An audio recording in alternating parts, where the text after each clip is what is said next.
Poor girl asks a young millionaire to be her dad at the science fair. He does something unbelievable.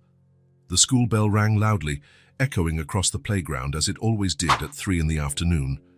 Lila adjusted the pink backpack on her small shoulders and joined the crowd of children running towards the gate. "My dad is going to teach me how to make glow-in-the-dark slime," shouted Emma, running beside her. "Mine said we're going to build a bottle rocket," replied Marcus, making excited gestures with his hands. Lila slowed her pace. Whenever her classmates talked about their fathers, she felt a tightness in her chest. It was as if everyone had something magical that she could never have. "What about you, Lila? What are you going to do for the science fair?" asked Tommy, stopping next to her. Lila turned red. I don't know yet." "Didn't your dad give you any ideas?" The question echoed in her head like a broken bell. Lila stopped walking completely. "I don't have a dad," she said softly. Tommy's mouth opened, clearly unsure of what to say.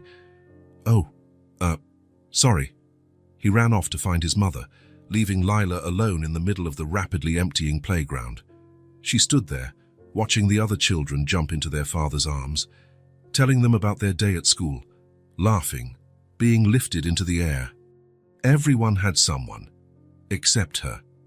Lila left the school slowly, knowing her grandmother Ruth wouldn't arrive for another 20 minutes. It was always like this. Ruth worked at the grocery store until 3:30.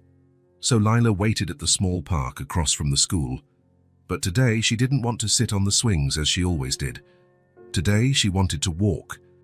The streets around the school were busy at this time. Cars pulled over to pick up children. Mothers chatted on the sidewalk. Fathers carried backpacks and lunch boxes.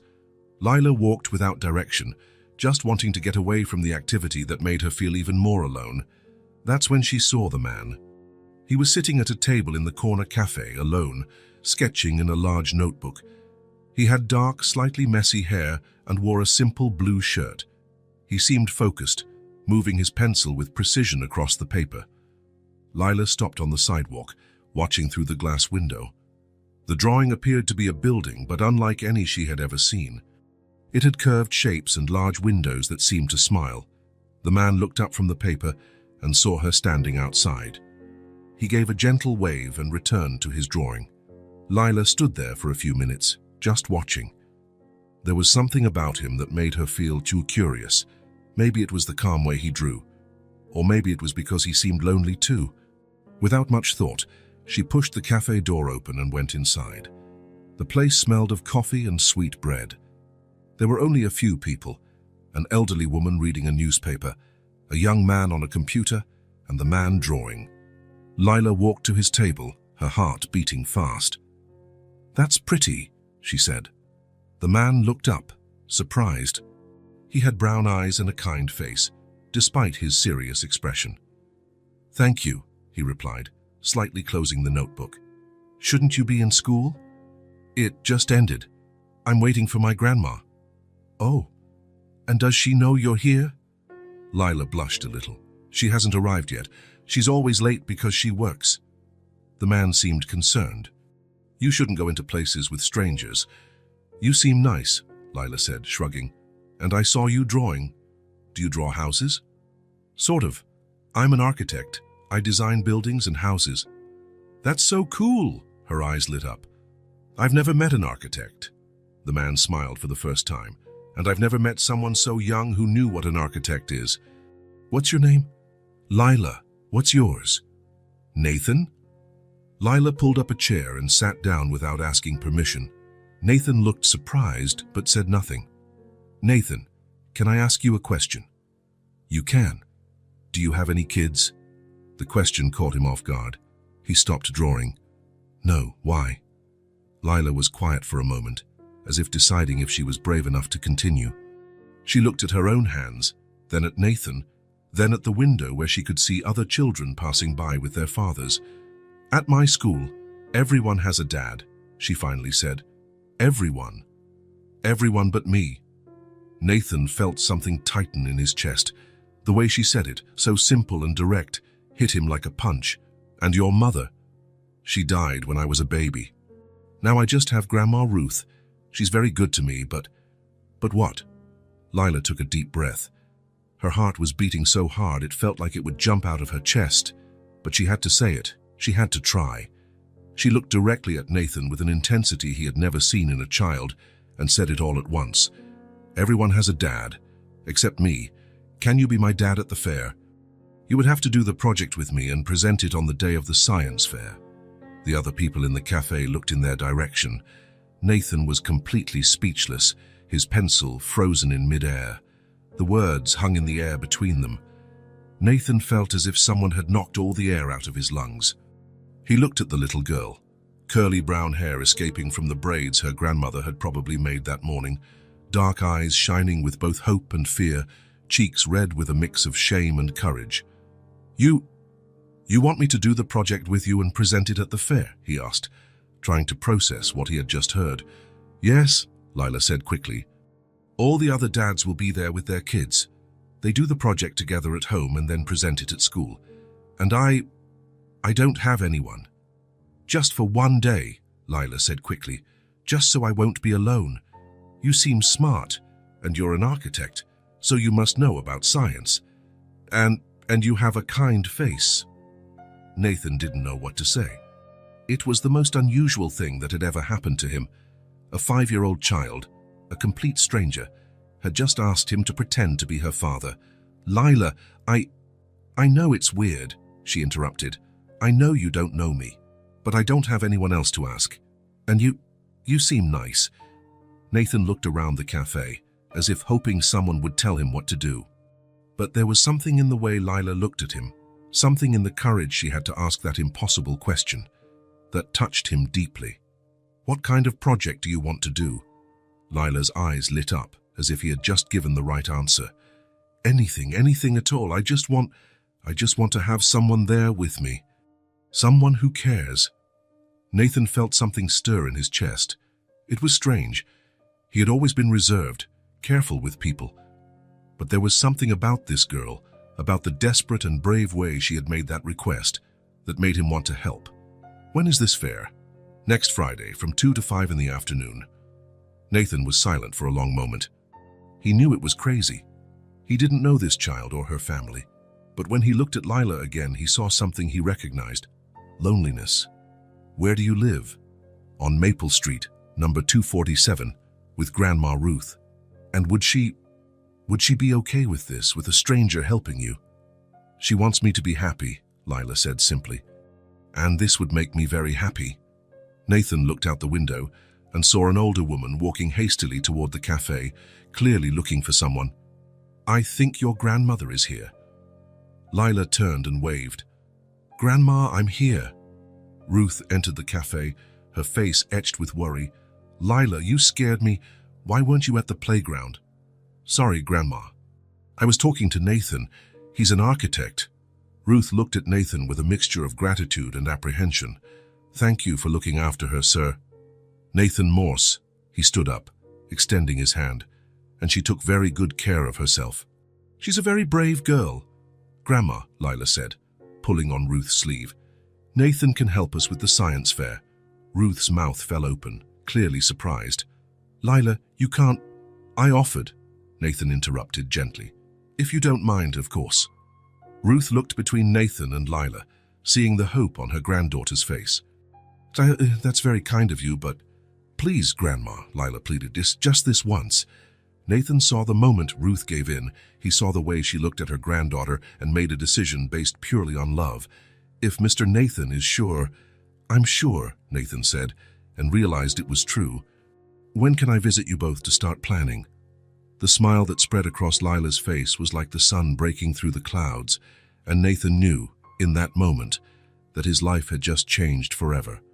Nathan climbed the steps of the apartment building at 247 Maple Street, carrying a brown leather portfolio and a strange feeling in his chest. It had been 3 days since the meeting at the cafe, and he couldn't stop thinking about Lila's request. He had built skyscrapers, designed million-dollar homes, but he had never felt so nervous for a job in his life. The apartment was on the 2nd floor. Nathan took a deep breath and knocked on the door. "He's here!" shouted an excited voice from the other side. The door swung open, and Lila appeared with a smile that took up her entire face. She was wearing a yellow t-shirt with a cat drawn on it and had lost one of her front teeth since the last time they'd seen each other. "Nathan, you really came." "Of course I came. We had a deal, didn't we?"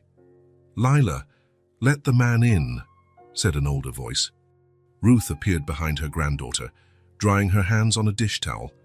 She was a woman in her 60s, with grey hair tied in a simple bun, her eyes kind but tired. She wore a floral dress and an apron that smelled of cinnamon cake. "Mr. Nathan, welcome. Please, come in."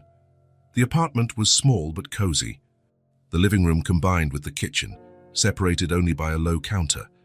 The walls had photos of Lila at every age, school drawings taped up, and a wooden crucifix near the window. "Can I offer you some coffee? I made cinnamon cake earlier today." "That would be wonderful, thank you." Lila pulled Nathan by the hand to the sofa. "Sit here. I need to tell you about my idea for the project." Nathan sat down and opened his portfolio, taking out a drawing pad and some pencils. "I'm all ears." "I want to make a volcano," Lila said, her eyes shining. "But not just any volcano, a real volcano with clay that has a real eruption." "A volcano? I saw it on the internet at my friend Emma's house. There are some volcanoes that people make that look like real mountains. And when you put some chemical stuff inside, lava comes out that looks like fire." Nathan smiled. It was a classic project, but Lila spoke about it as if it were the most incredible thing in the world. "That's a great idea. Have you thought about what size you want to make it?" "Big." Lila opened her arms wide. "Really big, so everyone can see it from far away." Ruth brought a tray with coffee and slices of cinnamon cake. "Lila has been talking about this volcano ever since you left the cafe. She barely slept from all the excitement." "It's an interesting project," Nathan said, accepting the cup of coffee. "May I ask what you do for a living, Ruth?" "I work at the local grocery store in the deli and dairy section. Nothing too fancy, but it pays the bills." "And it's honest work," Nathan said. "That's what matters." Ruth smiled, seeming to relax a little. "You're very kind. I still can't believe you're willing to help Lila like this without even knowing us." "Sometimes life puts people in our path for a reason," Nathan replied, surprising himself with his own words. Lila moved closer to him on the sofa. "Nathan, have you ever made a volcano before?" "Never." "I've made huge buildings, Ada, but never a volcano." "Then this one will be your best," Lila said with absolute conviction. Nathan laughed, a genuine laugh that made Ruth raise her eyebrows in surprise. "You know what? I think you're right." They spent the next hour planning. Nathan made sketches on the drawing pad, while Lila dictated her ideas. The volcano needed to be at least 16 inches tall, it had to be dark brown like the mountains she saw on TV, and the lava had to be red just like fire. "We're going to need clay," Nathan said, making a list. "Paint, vinegar, baking soda, food coloring." "And where are we going to make it?" Lila asked. Ruth approached. "There's a small backyard behind the building. The residents can use it. It's just grass and some plants, but it's spacious." "Perfect," Nathan said. "Can you show us?" The backyard was indeed small, but it had a white plastic table and a few chairs. It was enclosed by a low wooden fence and overlooked other similar yards. It was simple, but had a welcoming feel. "This is where Lila plays when she's not at school," Ruth explained. "This is where I build sandcastles in the summer," Lila said. "But now we're going to build a volcano." Nathan looked around, already visualizing where they could work. "It's perfect. We can start tomorrow if you'd like." "Tomorrow?" Lila jumped up. "Really? Really? I'll bring all the materials." Ruth touched Nathan's arm. "Mr. Nathan, how much will all this cost? I can—" "Don't worry about that," Nathan said gently. "It's my pleasure to help. But I can't accept you spending your money." "Ruth," Nathan interrupted her, looking at Lila, who was watching them attentively. "Let me do this." "Please." Ruth nodded, her eyes welling up. "You're an angel." The next day, Nathan appeared at the door with huge bags. He brought clay, paints, brushes, a water spray bottle, baking soda, vinegar, red food coloring, and even small aprons to protect their clothes. "I brought everything," he announced. Lila ran to help him carry the bags.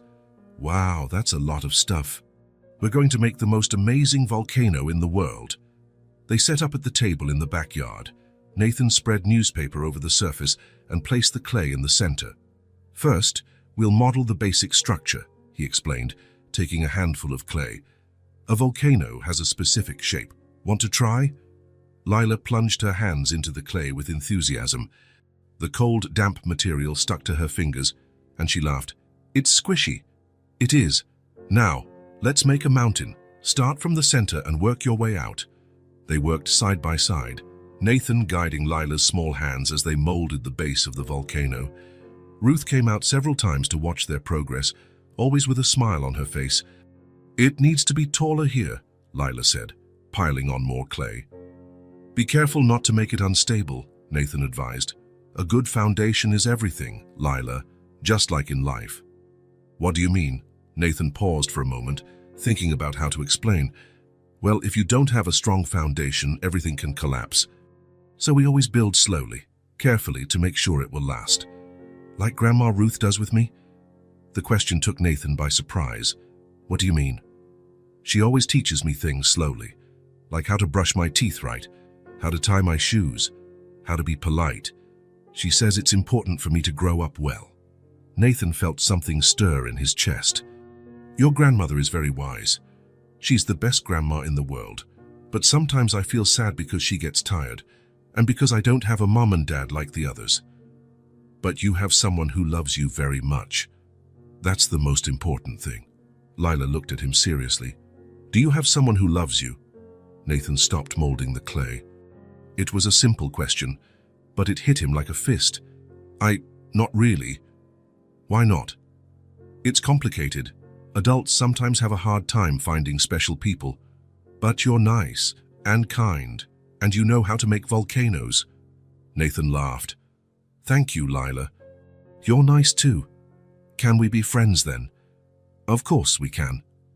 They continued to shape the volcano, their hands working together in the clay. Nathan taught Lila how to smooth the surfaces, how to make the perfect conical shape, how to create the crater at the top. "Now comes the fun part," Nathan said when they finished modeling. "Let's paint."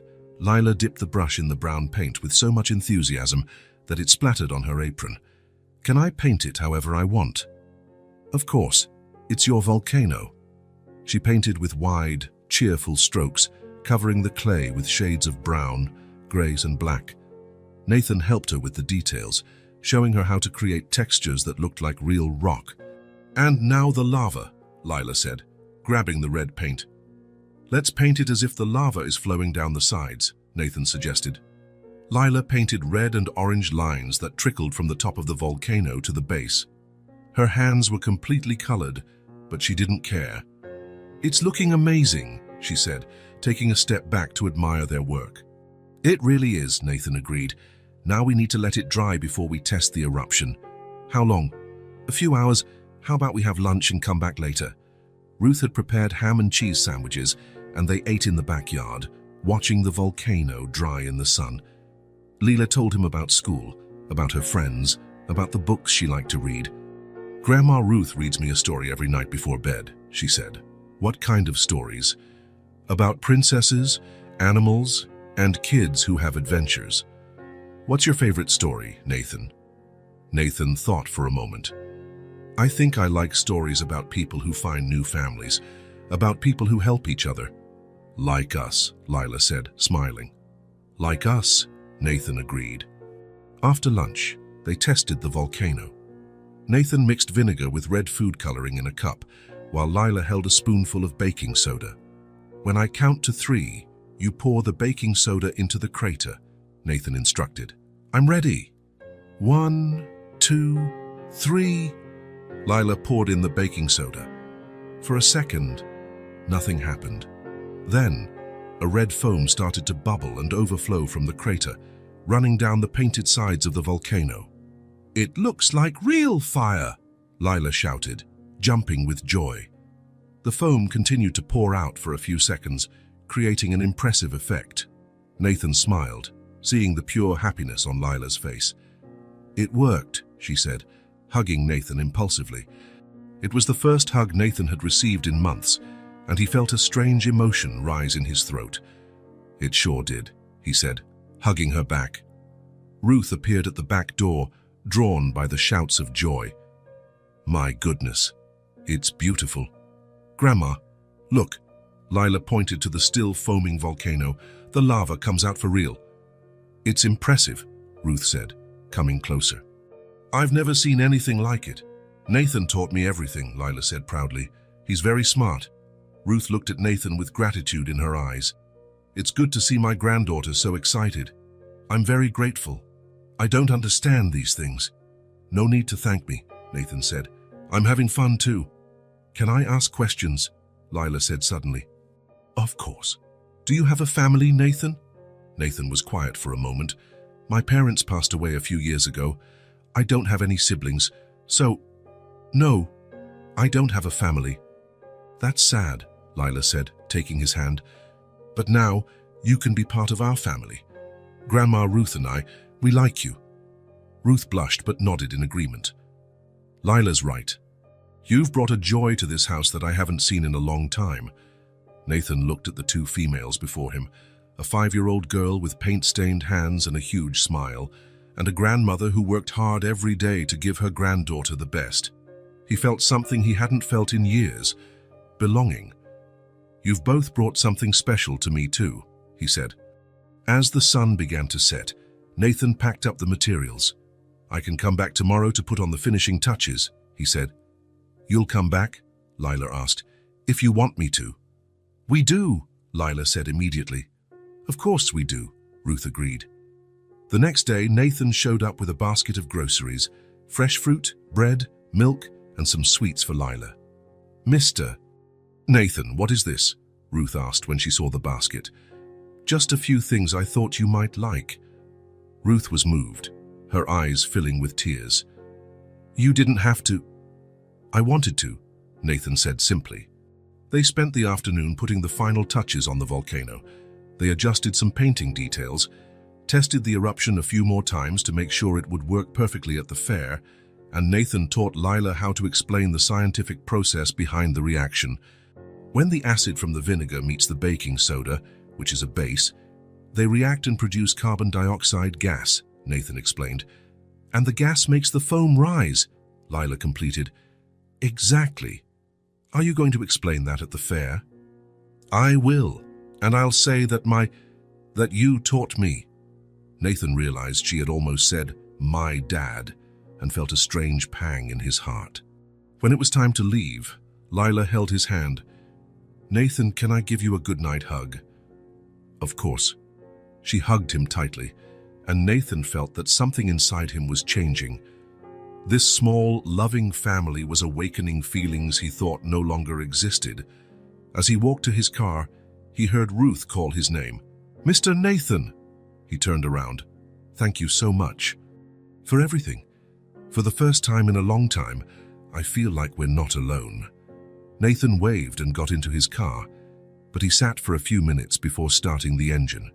He looked at the simple building, at the second-floor window, where he could see Lila waving at him. For the first time in years, Nathan was looking forward to the next day. The following days established a rhythm Nathan had never experienced before. Every afternoon after work, he found himself automatically driving to Maple Street. It wasn't an obligation. It had become something he eagerly anticipated. On Monday, he arrived with more paint to touch up some parts of the volcano that Lila wanted more perfect. On Tuesday, he brought materials to make explanatory posters. On Wednesday, he showed up just because Lila had asked him to see a drawing she had made at school. "It's you," she said, holding out a piece of paper with a stick figure wearing a tie. "The teacher said we could draw our family, so I drew Grandma Ruth, me, and you." Nathan stared at the drawing for a long time. On the paper, the 3 stick figures were holding hands, all smiling. Underneath, in shaky letters, was written, "My family." "It's very beautiful," he said, his voice a bit hoarse. "Can I put it on the fridge?" asked Ruth, who had been watching the scene from the kitchen. "Of course," Lila said proudly. When Ruth stuck the drawing on the refrigerator with a heart-shaped magnet, Nathan felt something stir in his chest. It was strange to see his representation there, among the utility bills and medical appointment reminders of a family that wasn't technically his, but maybe In a way, it was. "Nathan," Lila said, pulling him back to reality.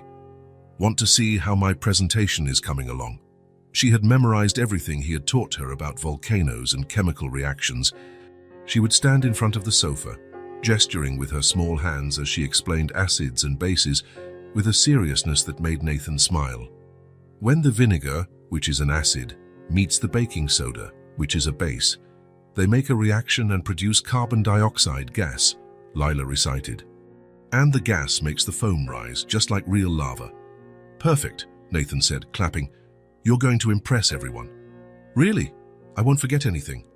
"Even if you do, it's no problem. The important thing is that you understand how it works." Lila smiled and threw herself onto the sofa next to him. "Nathan, can I ask you a question? Always. Why don't you have any kids?" The question caught him off guard, as it always did with Lila. She had a way of getting straight to the point that was both refreshing and frightening. I never found the right person to have kids with." "But you like kids. You like me. I like you very much. So why don't you get a wife and have kids?" Nathan laughed. "It's not that simple, Lila. Sometimes things don't happen the way we plan. Grandma Ruth says God has different plans for everyone. Your grandmother is wise. She said maybe God's plan was for you to meet us." Nathan looked at Ruth, who was in the kitchen preparing tea, pretending not to listen to the conversation. "What do you think about that?" "I think Grandma Ruth is right," Lila said, leaning her head on his arm. "You showed up right when I needed a dad for the fair." The weight of her head on his arm was both light and immense. Nathan sat very still, trying to process the emotions this child stirred in him. "Nathan." "Yes." "After the fair, are you still going to come visit us?" The question was simple, but it carried a world of hope and fear. Nathan could hear between the lines what she was really asking. "Are you going to abandon us when you don't need to help with the volcano anymore?" "If you want me to come, I'll keep coming." "I want you to," Lila said immediately. "And Grandma Ruth wants you to too. She's happier when you're here." Nathan looked at Ruth again. It was true. There was something different about her posture when he was around. She seemed lighter, less tired. "Then I'll keep coming."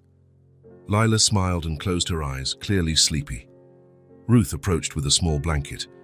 "She always takes a little nap after school," she explained, covering her granddaughter.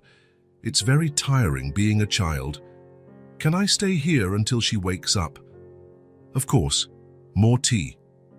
They sat in the kitchen while Lila slept on the sofa. Ruth told him about her job at the grocery store, about the regular customers she had known for years, about how difficult it sometimes was to raise a child alone. "Some days I feel lost," she admitted. "Lila asks questions I don't know how to answer. About science, is about the world, about why some children have parents and she doesn't." "You're doing an incredible job with her." "Thank you, but it's nice to have help. It's nice to have a man around, someone she can look up to." Nathan sat quietly, stirring his tea. "Ruth, may I ask about her parents?" Ruth sighed. "Her mother, my daughter Abby, died in a car accident when Lila was 6 months old. Her father," she paused. "Her father disappeared when he found out about the pregnancy. We never heard from him again." "I'm sorry." "Don't be. It was a long time ago, but sometimes I look at Lila and see that she's missing something I can't give her." "What?" "The feeling of having a father. Someone strong she can lean on. Someone who can teach her things I don't know." Nathan understood the weight of the responsibility he had accepted, without even realizing it. "I don't know if I'm the right person for that." "You are," Ruth said firmly. "I've seen how she looks at you. I've seen how you look at her. You two have a connection." When Lila woke up, they went back to the backyard to put the final touches on the volcano. It was Thursday, and the fair was on Friday. "I think it's perfect," Nathan said, observing their work. The volcano had turned out truly impressive. It stood almost 2 feet tall, painted in realistic shades of brown and gray, with details that looked like real rock. The crater at the top was smooth and ready to receive the mixture that would cause the eruption. "It's the most beautiful volcano in the world," Lila said, admiring her creation. "It certainly is," Nathan agreed. They tested the eruption one more time, just to be sure. The red foam bubbled and flowed down the sides of the volcano perfectly. "It will work perfectly tomorrow," Nathan said. "Are you sure everything will go well?" Lila asked, a hint of nervousness in her voice. "I'm sure, and you know why?" "Why?" "Because we worked together. Because you understood everything I taught you, and because you are a very smart and brave girl." Lila smiled, but still looked worried. "What if I forget something when I'm talking? Then I'll be right there by your side to remind you." "Promise." "I promise." That night, Nathan stayed for dinner. Ruth had made spaghetti with tomato sauce and meatballs, and they ate in the backyard, watching the volcano that would soon be presented to the whole school. "Nathan," Lila said in the middle of dinner, "can I tell you a secret?" "You can." "I was pretending you were my real dad." Nathan choked a little on his food. "Pretending?" "Yeah. When we were making the volcano, I kept imagining that you lived here with us, and that every day you came home from work and we did projects together." Nathan looked at Ruth, who was clearly moved. "And what was that imagination like?" "It was nice. We had dinner together every day. You helped me with my homework, and on weekends we went to the park. And I could call you Dad in front of my friends." The simplicity with which she described this alternate life made Nathan's heart ache. "That would be a good life," he said. "It would be the best life in the world." After dinner, they sat in the living room to watch TV. Lila settled between Nathan and Ruth on the sofa, her head resting on his shoulder. "Nathan?" "Yes?" "When I grow up, can I be an architect like you?" "Of course you can. You've already shown you have a talent for building things." "And can we work together?" "It would be an honor to work with you." Lila smiled and closed her eyes. In a few minutes, she was fast asleep. "She's exhausted," whispered Ruth. "All this excitement for the fair.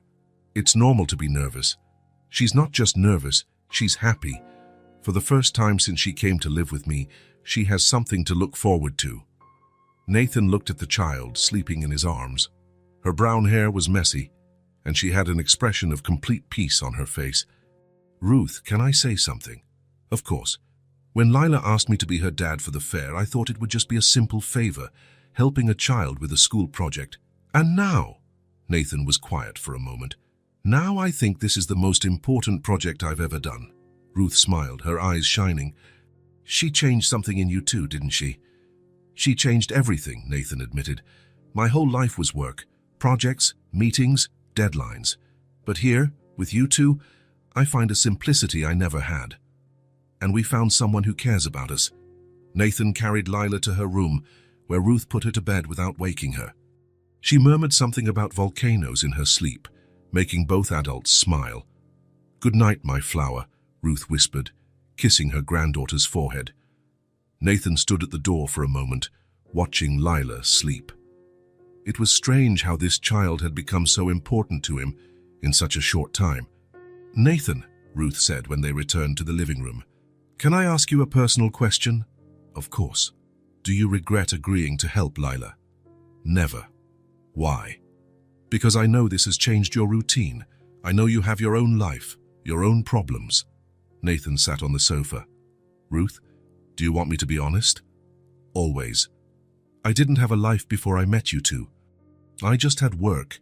I'd come home to an empty apartment, eat a frozen dinner, watch TV alone and then go to sleep. On weekends, I'd work more. And now? Now I have something to look forward to every day.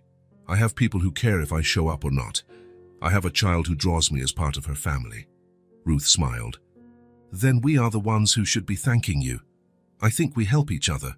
On Friday morning, Nathan arrived early with a new red t-shirt. "He's here!" shouted Lila, running to the door. She was also wearing a red t-shirt, and her hair was tied in 2 pigtails with red bands. "We're matching," said Nathan, opening his arms.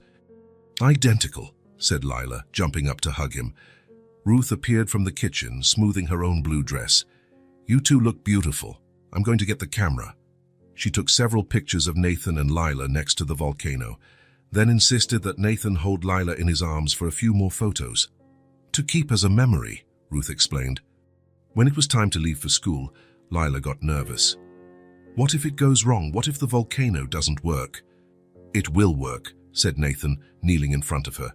"And even if it doesn't, it's okay. The important thing is that you did your best. Will you stay by my side the whole time? The whole time. Even when the other dads are there. Especially when the other dads are there." Ruth came over and affectionately straightened her granddaughter's hair, running her fingers through the pigtails to make sure they were perfectly aligned. "Ready, my princess. Grandma, are you going to the fair too?" "Of course I am. I wouldn't miss it for the world." As they were about to leave, Ruth pulled Nathan aside. "She's never had someone like this by her side," she said, her voice filled with emotion. "Someone who is so dedicated, who cares so much. She deserves to have someone like that. Thank you. For everything. For showing up in her life at the right moment." Nathan looked at Lila, who was checking to make sure the volcano was securely packed in its box. "I think she's the one who showed up in my life at the right moment." Ruth smiled and touched his arm. "Then you were made for each other. Let's go," Lila shouted from the door. "The fair is tomorrow." "Today, Lila," Ruth corrected, laughing. "The fair is today." "The fair is today," Lila corrected, even more excited. "You're coming with me, right, Nathan?" "Of course," Nathan replied, picking up the box with the volcano. "And we'll wear red shirts to match the lava." Lila jumped for joy and held his hand. "This is going to be the best day of my life." As they walked to the car, Nathan realized it might be the best day of his life too. In just a few days, this brave child and her loving grandmother had completely changed his perspective on what really mattered in life. And it had all started with an unusual request from a 5-year-old girl who just wanted to have a dad at the science fair. The school gymnasium was transformed. Tables scattered everywhere displayed projects of all colors and sizes. There were robots made of cardboard, miniature gardens, experiments with crystals, and even a model of the solar system that spun when you pressed a button. Lila held Nathan's hand so tightly that he could feel her nervousness through her small fingers. She looked around with wide eyes, watching all the other children with their parents, setting up their projects on the assigned tables. "There are so many people," she murmured. "There are," Nathan agreed, carrying the box with the volcano. "But look at all the cool projects here. Yours is going to stand out." "You think so?" "I'm sure of it." Ruth walked behind them, carrying a bag with the extra materials for the demonstration. She also seemed nervous, constantly checking if she had everything they needed. "Table number 15, Nathan read from a piece of paper. "It should be over there." Their table was near the entrance, a prime location. Nathan placed the box on the table and carefully began to take out the volcano. "Wow!" exclaimed a girl from Lila's class. "What a big volcano!" "It's my project," Lila said, her chest puffing out with pride. "Did you make it by yourself?" "I made it with my—" Lila looked at Nathan, hesitating. "I made it with Nathan." The girl watched Nathan with curiosity. "Is he your dad?" Lila turned red. He helped me with the project." Nathan felt a pang in his chest. He could see that Lila wanted to say yes, that he was her dad, but she didn't know if she could. "Lila did most of the work," Nathan said, placing a hand on her shoulder. "I just helped with a few tips." The girl nodded and ran off to show her own project to her parents. "Nathan," Lila whispered, "can I call you Dad today?" The question caught him completely off guard. He looked at Ruth, who had overheard and was watching him with expectation. "If that's what you want," he said finally. The smile that spread across Lila's face was worth any embarrassment Nathan might feel. "It's what I want most in the world." They spent the next few minutes arranging the display. Nathan had made posters explaining the scientific process behind the eruption, and Lila arranged them carefully around the volcano. "It's perfect," said Ruth, taking pictures with the old camera she had brought. The fair officially started at 2 in the afternoon. The first visitors were family members, parents, grandparents, younger siblings. Lila stood beside the volcano, her hands trembling slightly.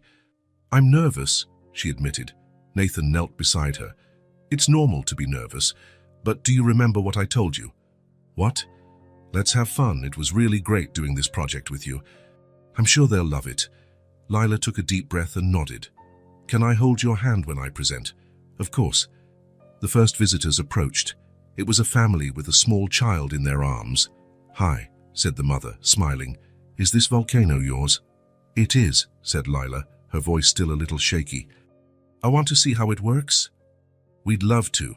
Lila began her presentation, explaining how she had molded the volcano with clay, how she had chosen the colors to make it look like a real mountain, and how the chemical reaction worked.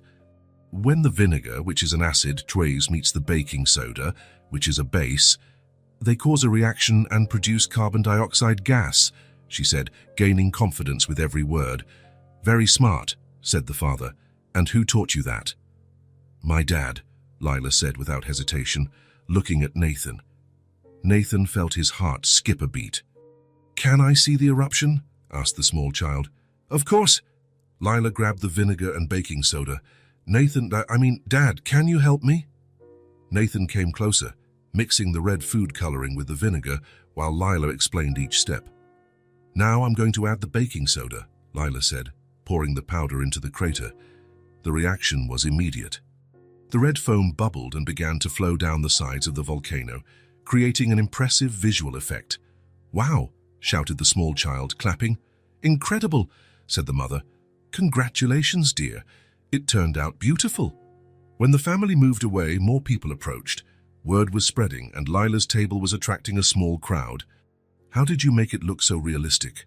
asked an older boy. "I used real clay and painted it with mountain colors," Lila explained, "and my dad taught me about texture and shading." Every time she said, "my dad," Nathan felt a strange emotion. It was both comforting and frightening. "Lila," whispered Ruth during a break, "you are doing wonderfully." "I'm enjoying it," said Lila, her eyes shining. "It's fun explaining it to people."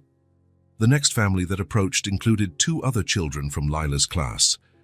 "Hi, Lila," said Emma. "Your volcano is amazing." "Thanks." "Want to see the eruption?" "We do," Lila repeated her presentation, now with even more confidence. She gestured as she spoke, explained technical details Nathan had taught her, and answered questions with assurance. "Is your dad an architect?" asked Emma's mother. "He is," Lila said proudly. "He knows how to build huge buildings, but this is his first volcano." "And how was it working with your daughter?" the woman asked Nathan. Nathan looked at Lila, who was watching him expectantly. "It was the most rewarding experience of my life," he said honestly. Lila smiled so widely Nathan thought her face would split in 2. "Dad taught me that a good foundation is important for everything," she said. "In construction and in life." The woman seemed touched by the response. "How lovely. You two make quite a team." As the afternoon went on, more and more people stopped at their table. The volcano was clearly one of the most impressive projects at the fair, and Lila was blooming with all the positive attention. "This is my grandma Ruth," she introduced when a teacher approached.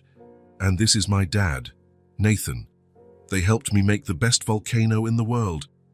"It really is very impressive," said the teacher. "Lila, can you explain the scientific process again?"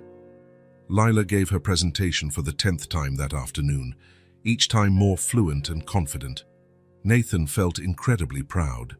"She's a very special child," the teacher commented to Nathan. "You must be very proud." "We are," Nathan said, realizing he wasn't lying. At 4 o'clock, the fair's judges began to circulate, observing all the projects and taking notes. There were 3 adults with clipboards, including the school principal. When they arrived at Lila's table, she was ready. "Good afternoon," said the principal. "Is this your project?" "It is. I made a volcano that really erupts." "Want to see?" "We would love to." Lila gave her best presentation yet. She explained the entire process, from molding the clay to the chemical reaction that caused the eruption. She demonstrated the experiment flawlessly and answered all the judges' questions with intelligence and enthusiasm. "Very impressive," said one of the judges. "How old are you?" 5. 5? "And you understand all this chemistry?" "My dad taught me," Lila said, looking at Nathan with adoration. "He's very smart." The judges made a few more notes and moved on to the next table. "How do you think it went?" Lila asked, nervous again. "I think you were perfect," Nathan said. "Really? Really, I'm very proud of you." "I'm proud of me too," Lila said, smiling. At 5 o'clock, It was time to announce the winners. All the families gathered in the center of the gym as the principal stood on a small platform. "Good afternoon, families," he began. "We were impressed by the quality of the projects presented today. All the children showed incredible dedication and creativity." Lila squeezed Nathan's hand tightly. "We'll start with some honorable mentions," the principal continued. He announced several projects, and Lila clapped politely for each one, though she was clearly nervous. "Now for the main prizes. The award for Best Scientific Project goes to—" Nathan felt Lila hold her breath. "Marcus Thompson, for his peat bottle rocket." Marcus ran forward with his father, and everyone applauded. "The award for Best Presentation goes to Emma Rodriguez for her crystal garden." Emma went up to the platform with her mother, beaming. Lila started to look disappointed. "And finally," said the principal, "the Creativity Award for the project that most impressed the judges with its originality and execution." The gymnasium fell completely silent. Lila Santos for her scientific volcano. For a second, Lila was frozen. Then she shouted with joy and jumped on the spot. "I won! I won!" Nathan scooped her up, and she hugged him tightly. "We won!" she yelled in his ear. "Dad, we won!" They walked to the platform together. The principal handed Lila a beautiful certificate and a small bronze plaque. "Congratulations, Lila," he said. "Your project was exceptional, and congratulations to you as well," he said to Nathan. "It's good to see a father so involved in his daughter's education." Nathan nodded, not correcting him. In that moment, he felt like her father. Lila held the prize above her head, smiling for all the clicking cameras. Ruth was crying with joy in the audience. "Thank you, Dad," Lila whispered in Nathan's ear, "for doing this project with me." "Thank you for asking me," he whispered back. After the ceremony, many people came to congratulate Lila. She introduced Nathan as her father to everyone, and he didn't correct her. "Are you going to celebrate?" her teacher asked. "We are," said Lila. "We're going to the park for popcorn and ice cream." "What a perfect plan," the teacher smiled. As they were leaving the school, Lila was still carrying her prize as if it were the most precious treasure in the world. "Can I keep this in my room?" she asked. "Of course," said Ruth. "We'll put it on a special shelf." The park was 2 blocks from the school. It was a simple place, with a few pieces of playground equipment, benches scattered on the grass, and a popcorn and ice cream vendor with a colorful cart. "I want sweet popcorn," said Lila, running ahead. Nathan bought sweet popcorn for her and chocolate ice cream for everyone. They sat on a bench under a large tree, watching other children play on the equipment. "Tell me again how it was when they said my name," Lila requested. "Well, the principal said, 'The Creativity Award goes to Lila Santos.'" Nathan imitated the principal's voice. "And I screamed," said Lila, laughing. "You screamed very loudly. I think the whole school heard." "And you picked me up." "I did. You were so happy I couldn't resist." Ruth watched them talk, a gentle smile on her face. She ate her ice cream slowly, clearly savoring the moment. "Grandma Ruth, did you see when I explained about acids and bases?" Lila asked. "I did. My flower. You were brilliant." "Nathan taught me everything. He's the best teacher in the world." Nathan felt his chest warm. "You're the best student in the world." They stayed at the park for over an hour. Lila played on the slide, swung on the monkey bars, and insisted that Nathan push her on the swing. "Higher!" she shouted, laughing. "Not too high," Ruth warned. "Be careful not to fall." "Nathan won't let me fall, right, Dad?" "Never," Nathan promised. As the sun began to set, they decided to head home. Lila was tired but still euphoric, talking non-stop about the fair. "Tomorrow I'm going to take the prize to show at school," she said. "And I'm going to tell everyone that my dad helped me make the best volcano." Nathan and Ruth exchanged a look. They both knew this situation couldn't last forever, but neither of them wanted to be the first to bring it up. "Nathan," Lila said suddenly, "can I ask you something?" "Always." "Did you like being my dad today?" The question was simple, but heavy with meaning. Nathan stopped walking. "I liked it very much." "Really? It wasn't just pretend." "It wasn't pretend. It was real." Lila stopped and held his hand with both of her small ones. "This was the best day in the world," she said, looking directly into his eyes.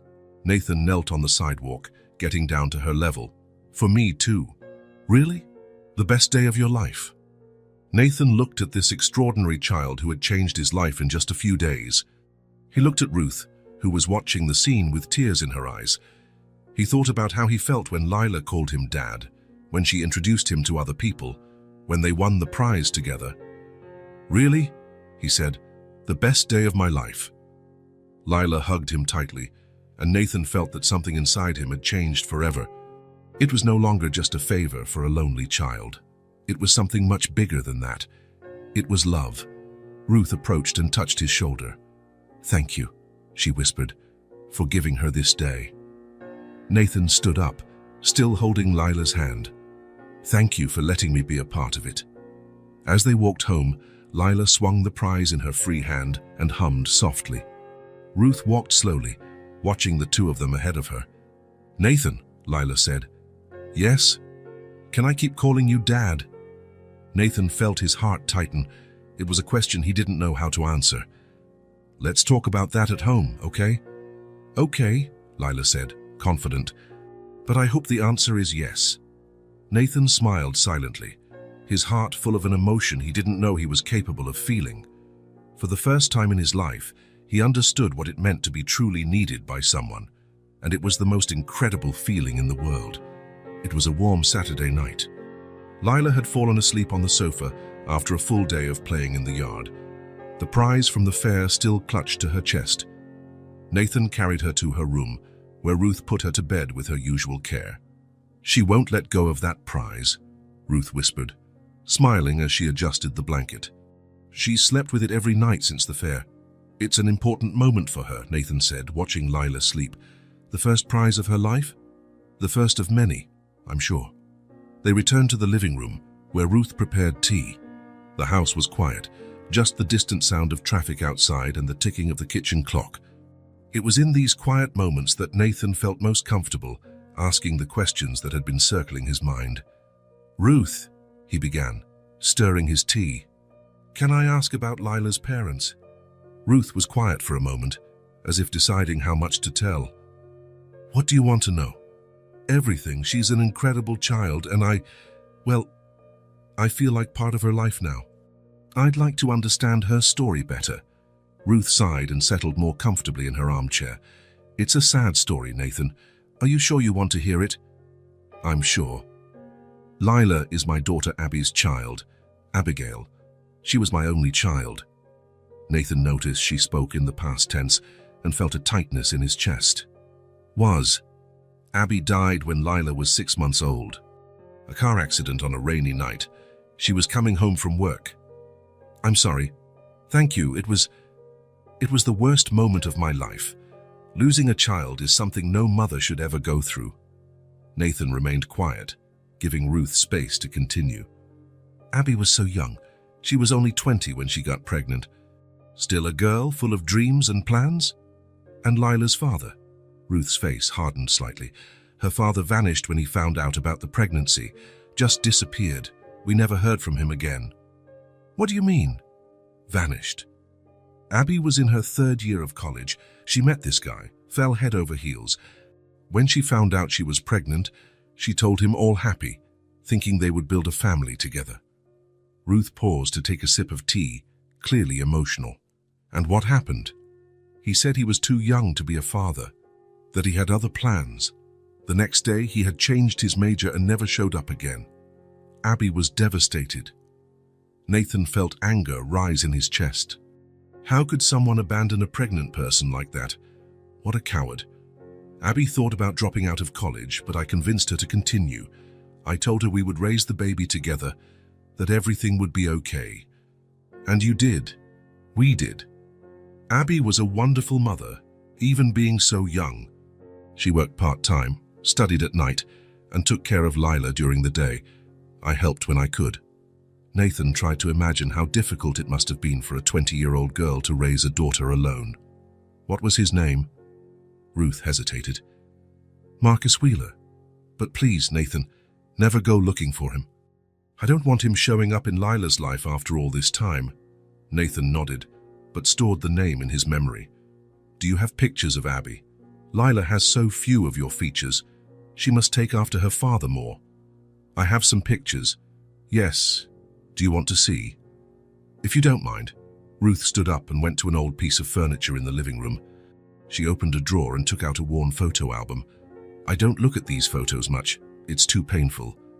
She sat next to Nathan on the sofa and opened the album. The first pages showed a little girl playing in the yard.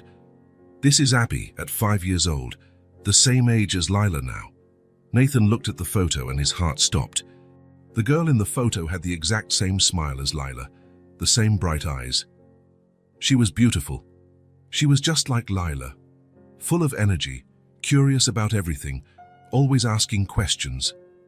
Ruth turned a few pages, showing photos of Abby growing up. Birthdays, graduations, family moments. This is from her high school graduation, Ruth said, pointing to a photo of a beautiful young woman in a blue dress. Nathan looked at the photo and felt a strange sensation. There was something familiar about that face, those eyes. She was very pretty, he commented. She was, and smart, and always the top student in her class. Ruth continued turning pages until she reached the college photos. This is from her freshman year of college. Nathan looked at the photo and the world stopped around him. It was a picture of Abby with a group of friends, all wearing university t-shirts. She was laughing, her brown hair shining in the sun, her eyes full of life. It was Abby Richards, his Abby Richards from freshman year of college, his girlfriend from years ago before he went to study abroad. Nathan, Ruth said, noticing he had gone very quiet. Are you okay? Nathan couldn't speak. His hands trembled as he held the album. He began, but his voice failed him. What is it? Ruth. What was Abby's maiden name? Richards. Why? Nathan closed his eyes, feeling the world spin around him. Abby Richards, his Abby from his freshman year of business administration, the girl he had dated years ago, before leaving to study abroad. Nathan, you're pale. What happened? He opened his eyes and looked at Ruth. I knew Abby. What do you mean you knew her? In college, many years ago. We dated. Ruth was surprised but not alarmed. Really? When was this? In her freshman year of college. I was a junior. We dated for a few months. And what happened? I won a scholarship to study abroad. I would be away for 2 years. We were very young, so we decided to break up. She went on with her life. I went on with mine. Ruth nodded, seeming to understand. What an incredible coincidence. It is. I never saw her again after I came back. I heard she had graduated, but we lost touch completely. Nathan looked at the photos in the album again. Now it all made sense. Why Lila seemed familiar. Why he felt so connected to her. That's why Lila reminds me of someone. She has Abby's eyes, the same smile. She really does. People always commented on how much they looked alike. Nathan felt strange. It was as if fate had conspired to place him in Lila's life. Ruth, this doesn't change anything, you know, right? What do you mean, about Lila? About us? The fact that I dated her mother years ago doesn't change how I feel about her now. And how do you feel? Nathan thought for a moment. I love that girl, as if she were my own daughter. It doesn't matter who her biological father is. It doesn't matter the connection I had with her mother. Lila won my heart all on her own. Ruth smiled, her eyes welling up. She really did win you over. She did. And you too, Ruth. You both have become my family. Ruth took his hand. It's strange how life works, isn't it? You and Abby met years ago. You each went your separate ways, and now fate has brought you to take care of her daughter. Maybe it really is fate. They sat in silence for a few minutes, each lost in their own thoughts. Nathan, Ruth said finally, can I tell you something that worries me? Of course. Ruth took a deep breath. I'm getting older, Nathan. I'm 62. My biggest fear is Lila's future. Why do you worry about that? What if something happens to me? What if I get sick? What if I die? What will happen to her? Nathan understood the weight of the responsibility Ruth carried. She was an elderly woman raising a child alone, with no support system, no backup plan. Does she have any other relatives? None. My husband was an only child, and so am I. Abby was my only daughter. If something happens to me, Lila goes into the system. The thought of Lila in an orphanage made Nathan's stomach turn. That's not going to happen. How can you be so sure? Nathan looked into Ruth's eyes with all the sincerity he could muster. Because I already care so much for you both, you can rest easy. I'll take care of you from now on. Nathan, I'm serious, Ruth. No matter what happens, Lila will always have a home with me. Ruth began to cry. You don't know what that means to me. Yes, I do. It means you're not alone anymore. Ruth stood up from the sofa and hugged Nathan tightly. It was the first time she had hugged him, and Nathan felt all her relief and gratitude in that gesture. Thank you, she whispered. For the first time since Abby died, I feel like I'm not alone anymore. Nathan returned the hug, feeling an immense responsibility but also a deep peace. You will never be alone again. When they separated, Ruth wiped her eyes. What are we going to tell Lila? About what? About you having known her mother? Nathan thought for a moment. Nothing. For now. She's too young to understand. When she's older, if she asks, we'll tell her I met her mother in college long before she was born, and about you taking care of us. She can know that, but let's take it slow. I don't want to scare her with too many sudden changes. Ruth nodded. You're a good man, Nathan. You're an incredible woman, Ruth. You raised a wonderful granddaughter on your own. Now I'm not alone anymore, she said, smiling through her tears. Never again, Nathan agreed. They talked late into the night, planning the future, sharing memories of Abby, building the foundations of a family that fate had brought together in an unexpected way. Nathan told her about his days with Abby in college, how smart and determined she was, how she talked about her dreams of having a family one day. Ruth told him about how Abby had matured after her pregnancy, how she had become a dedicated mother in the few months she had with Lila. She would be happy knowing you're taking care of her daughter, Ruth said. I hope so. I'm sure of it. Abby was always a good judge of character. If she liked you back then, it's because you were already special. Nathan smiled, feeling a strange but comforting connection to the past. It's strange to think that maybe I was destined to be here all along. Maybe you were. When Nathan finally went home that night, he knew he would never be the same lonely man again. Now he had a family to care for, a purpose that went beyond work, a love that had arrived in the most unexpected way possible. The discovery about Abby didn't change his feelings for Lila. In fact, it strengthened them. It was as if the universe had conspired to bring him back into that family's life when they needed him most. And he was ready to honor that responsibility for the rest of his life. Nathan spent 2 weeks researching. He talked to lawyers, read documents, understood processes. With every consultation, every form he filled out, his determination only grew. It wasn't just an emotional impulse. It was a decision that had matured in his heart since the first day he met Lila. On Thursday afternoon, he was sitting in the office of his lawyer, Mr. Martinez, signing the last papers. Mr. Morse, the lawyer said, organizing the documents. The adoption process can take a few months. We need the formal consent of the legal guardian, which in this case is Mrs. Ruth Santos, and since there is no dispute from the biological father, the process should be relatively simple. How long exactly? Between 4 to 6 months, if all goes well. A social worker will make a few visits, evaluate the living conditions, the financial situation, the relationship with the child. Nathan nodded. He had researched all of this. He was prepared. And after it's approved, Lila will legally be your daughter. You will have all the rights and responsibilities of a father. She can use your last name. You can make medical and educational decisions for her. Nathan felt a shiver of emotion. Lila Morse, his daughter, Lila. Thank you, Mr. Martinez. Congratulations on your decision. It's rare to see someone so determined to do the right thing. Nathan put the papers in his briefcase and drove home. He needed to talk to Ruth first, before telling Lila. It was important for Ruth to understand that this didn't mean he wanted to push her away from her granddaughter. On the contrary, He wanted them both to be a permanent part of his life. He arrived at their apartment at 5 in the afternoon, as he always did. Lila was doing homework at the kitchen table, her tongue sticking out in concentration. "Nathan," she shouted, running to hug him. "Hi, Princess. How was school?" "Good. The teacher said our volcano is still in the teacher's lounge because she wants to show it to other classes."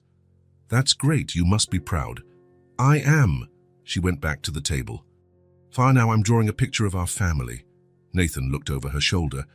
On the paper were 3 figures, a shorter one with grey hair, Ruth, a small one with pigtails, Lila, and a tall one in a tie, him. They were all holding hands in front of a house. "It's beautiful," he said, his heart tightening. "Do you like it?" "I'm going to give it to my teacher tomorrow." "I like it very much." Ruth appeared from the kitchen, drying her hands on her apron. "You're just in time. Dinner is almost ready." "Ruth, can I talk to you? Alone?" Ruth noticed the seriousness in his tone. "Of course." "Lila, finish your homework while Nathan and I talk in the backyard." They went out to the small backyard. The sun was setting, painting the sky in orange and pink. "What is it, Nathan? You seem nervous." "I am nervous. I have something important to tell you." Ruth sat in one of the plastic chairs, giving him her full attention. "I've made a decision about Lila." "About us?" "What kind of decision?" Nathan took a deep breath. "I want to adopt Lila. I want her to be my daughter, legally." Ruth's eyes widened. "Nathan, I know it's a big decision. I know it changes everything. But I love that girl, as if she were my biological daughter. And I want her to have the security of knowing she will always have a family, always have someone looking after her." Ruth was quiet for a long moment, processing the information. "And me? What happens to me?" "You come with us. Forever. You are her grandmother, the person who raised her until now. I would never try to separate you, but she would be your daughter. And your granddaughter. Nothing changes that. In fact, I was thinking, what if the 3 of us became a real family? What if I bought a house where we could all live together?" Ruth started to cry. "You would do that. I've already started the adoption process, and I'm already looking for houses. With a yard for Lila to play in, a garden for you to tend, with space for all of us." "Nathan, that's more than I ever dreamed of." "So you agree with the adoption?" "Of course, I agree. You are the best thing that has ever happened to Lila, and to me too." Nathan felt immense relief. "Now we need to tell her. How will you explain it?" "With the truth. That I want to be her real dad, not just for pretend." They went back inside, where Lila had finished her homework and was coloring her family picture. "Lila," Nathan called, "can you come here? I need to talk to you about something important." Lila left her colored pencils and came to sit between Nathan and Ruth on the sofa. "Did I do something wrong?" "No, Princess. You didn't do anything wrong. Actually, I want to ask you a question." "What question?" Nathan knelt in front of her, getting to her eye level. "Lila, do you remember when you asked me to be your dad at the science fair?" "I remember." "And how did you feel when I said yes?" "Happy, very happy." "And what if I said I want to be your dad forever, not just at the fair, but every day?" Lila's eyes widened. "What do you mean?" "I want to adopt you. I want you to be my real daughter. With papers. With everything official." Lila was very quiet, processing the information. "But I already have Grandma Ruth." "And you'll continue to have her. Grandma Ruth will always be your grandma. But now you would also have a dad. A real dad." "A real dad." Lila looked at Ruth, who nodded encouragingly. "And I could call you Dad in front of everyone, whenever you wanted, and you would live with us.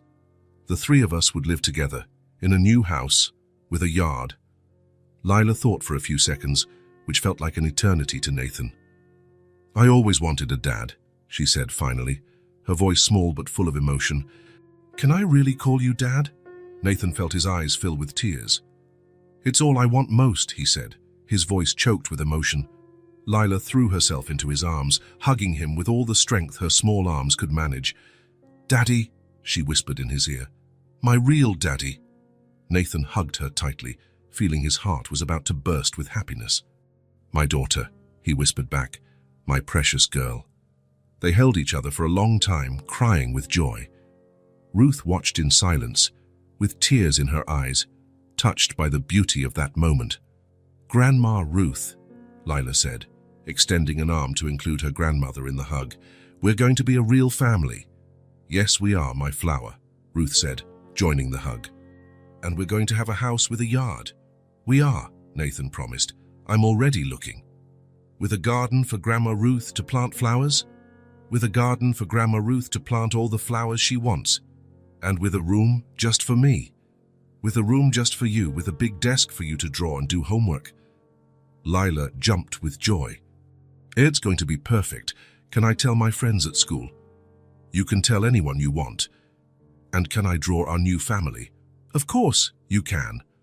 Lila ran to get her colored pencils and started a new drawing. This time, she wrote underneath in neat letters, "Daddy Nathan, Grandma Ruth and me, our family forever." In the following weeks, Nathan sped up his search for a house. He wanted something perfect for his new family.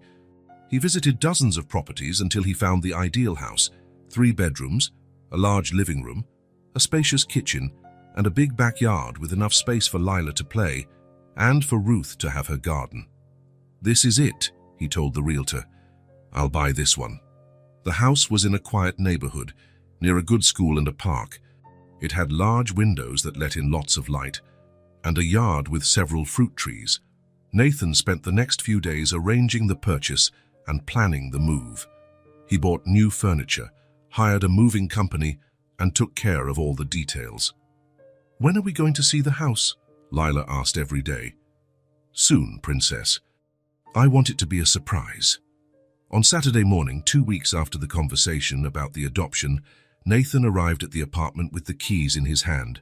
"It's time," he announced. "Time for what?" Lila asked. "To see our new house," Lila shouted with joy, and Ruth laughed, drying her hands on her apron. "Really? Today? Today? Shall we go?"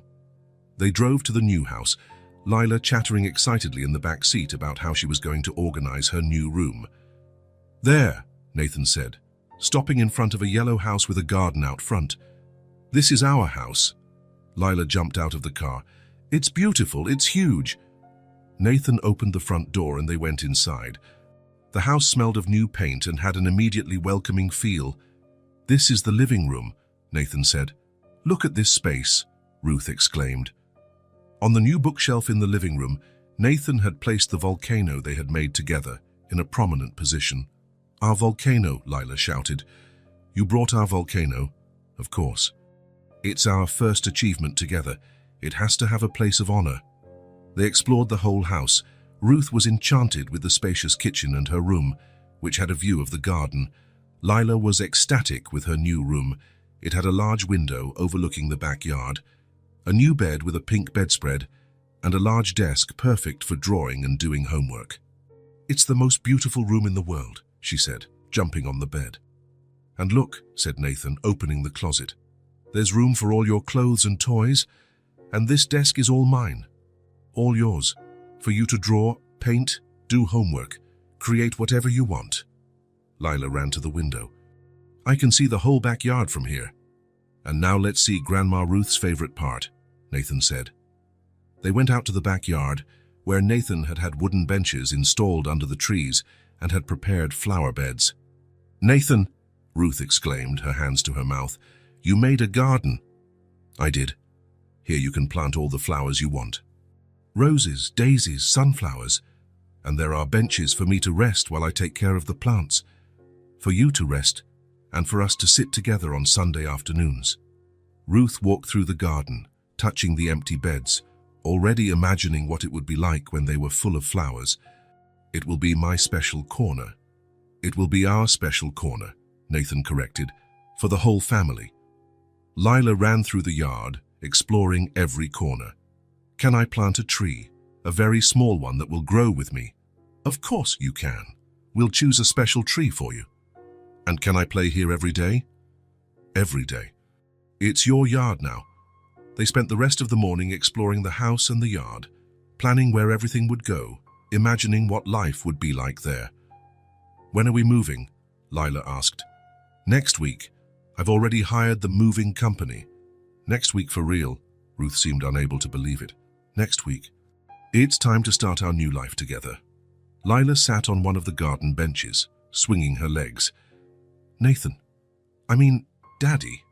"Yes, Princess?" "Thank you for choosing to be my dad." Nathan sat next to her on the bench. "Thank you for choosing me to be your dad. But I chose you first. At the cafe, remember? When I asked you to go to the fair with me. That's true. You chose me first. And now we're family forever." Forever. Ruth joined them on the bench, looking at the garden that would soon be in bloom. "Do you know what this means?" she said. "What?" asked Nathan and Lila together. "It means that each of us has our own space in this house. Lila has her special room, I have my garden, Nathan has his office. But the most important thing," Nathan interrupted, "is that we all have a sense of belonging. We have a family. We have a home," Ruth completed. "We have a home," Lila agreed, snuggling between the two adults. They sat on the bench for a long time, looking at the yard, planning the future, feeling the peace of finally being where they belonged. The volcano on the living room shelf was just the beginning. Now they were going to build a whole life together, brick by brick, moment by moment, with the same care and love they had used to build that first project. Nathan looked at Lila and Ruth, his chosen family, his family of the heart, and knew he had made the best decision of his life. "Welcome home," he said. "Welcome to the family," they replied, almost at the same time, and for the first time in a long time, all three of them felt exactly where they were supposed to be, home, with family, at peace. The Sunday sun streamed through the large window of Lila's room, creating golden squares on the wooden floor. 3 months had passed since they moved into the new house, and every corner already bore the mark of the family that lived there. Ruth's garden was blooming with daisies and roses, and Lila's room was filled with drawings taped to the walls. Nathan was in the living room organizing some work papers when he heard small footsteps coming down the stairs. Lila appeared carrying a sheet of paper, colored pencils, and a determined expression on her face. "Daddy," she said, approaching the table where he was working. "Hi, Princess, what do you want to do?" Lila placed the paper on the table and held her pencil firmly. "Daddy, now I want to make houses, like you do." Nathan's heart warmed. For all these months, Lila had shown a growing interest in his work. She always asked about his projects, wanted to see the drawings, and understand how houses came off the paper. "Really? You want to learn how to draw houses?" "I do." "Can you teach me?" Nathan looked at this 5-year-old girl, now legally his daughter, with her eyes shining with curiosity. "Then let's start right now." He stood up and went to his office for materials. He returned with drawing paper, small rulers, special pencils, and some small pieces of wood and glue he used for making models. "First, let's start with the basics," Nathan said, sitting beside her. "Every house needs a solid foundation. Like the volcano." "Exactly like the volcano. Remember what I told you. A good foundation is everything." Lila nodded seriously and picked up her pencil. "Where do I start?" "Let's draw the floor plan first. It's like a map of the house seen from above." Nathan guided her small hand, helping her draw rectangles that represented the rooms. "This square can be the living room," he explained. "And this one here, the kitchen. And where is Grandma Ruth's garden?" "Behind the house. We'll draw it here." They spent half an hour drawing, with Lila asking questions about every detail. Why were the windows in certain places? How did water get to the kitchen? "You ask a lot of good questions," Nathan said. "A good architect always asks questions." "So I can be a good architect." "You can be anything you want to be, Princess." Ruth appeared from the kitchen, where she was preparing an afternoon snack. "What are you two up to over there?" "I'm learning how to make houses, Grandma," Lila said, showing her drawing. "Look, this is the living room, this is the kitchen, and here is your garden. How clever. It looks very nice." "Now we're going to make a real model," Nathan said, picking up the pieces of wood. "We're going to build a little house with these materials." Lila's eyes lit up. For real? With glue and everything. With glue and everything. They moved to the backyard, spreading the materials on a garden table. Nathan taught Lila how to measure the pieces of wood, how to cut paper for the windows, how to glue the pieces together carefully. Slowly, he would say when she got anxious. In architecture, patience is very important. Daddy, when I grow up, can I work with you? It would be an honor to work with you. And can we make houses for people who don't have a place to live? The question took Nathan by surprise. Why did you think of that? Because at school the teacher told us about people who don't have homes, and I thought that if I knew how to make houses, I could help them. Nathan stopped gluing and looked at his daughter, 5 years old, and already thinking about using her talents to help other people. You know what? That's the best reason to be an architect I've ever heard. Really, really. Building houses to help people is the most important job there is. They continued working on the model.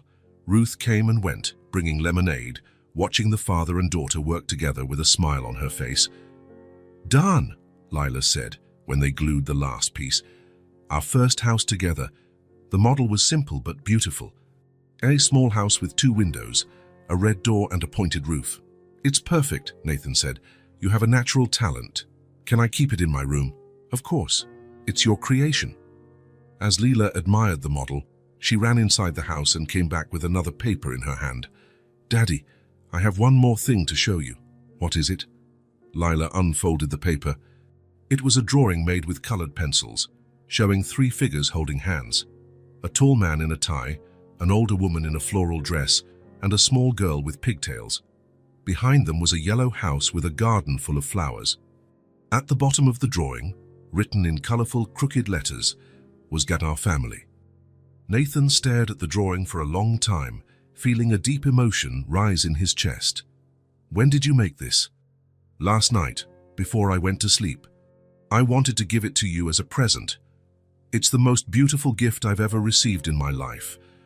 Ruth came closer to see the drawing. Nathan saw her eyes fill with tears. She squinted to hold back the emotion, but couldn't hide her moved smile. Lila, Ruth said, her voice choked, you drew our family. I did. It's the 3 of us forever. Nathan held the drawing carefully, as if it were made of the most precious material in the world. Can I frame this and put it in my office? You can. That way everyone will know you have a family. Everyone will know I have the best family in the world. The sun was setting, painting the backyard in gold. Ruth was watering her flowers. Lila was playing with the model they had made, and Nathan was watching the 2 most important women in his life. Daddy, Lila said suddenly, are you happy being my dad? Nathan knelt beside her, getting down to her eye level. Lila, being your dad is the thing that makes me happiest in the whole world. Really? Happier than making huge buildings?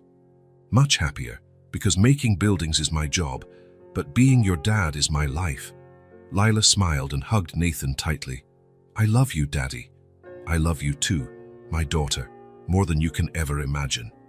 Ruth approached them, still holding the watering can. Do you 2 know what you're doing? She asked. What? They both asked together. You're making me cry with happiness, she said, laughing through her tears. Come here, Grandma Ruth, Lila said, stretching out her arms. Family hug? The 3 of them hugged there in the middle of the yard, surrounded by the flowers Ruth had planted, with the model Nathan and Lila had built. So you know, Nathan said, I used to think family was something you were born into. And now, Ruth asked, now I know that family is something you choose to build day after day, hug after hug, project after project. Like a house, Lila said, exactly like a house, with a strong foundation, made with love and care. Ruth looked at the blooming garden, at the yellow house she now called home, at the man who had appeared in their lives like an unexpected gift, and at the granddaughter who had had the courage to ask for the impossible.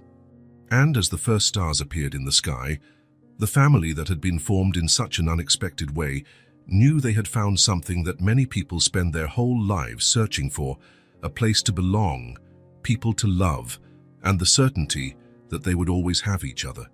Some families are born ready, others are built one word, one hug, one afternoon of clay at a time.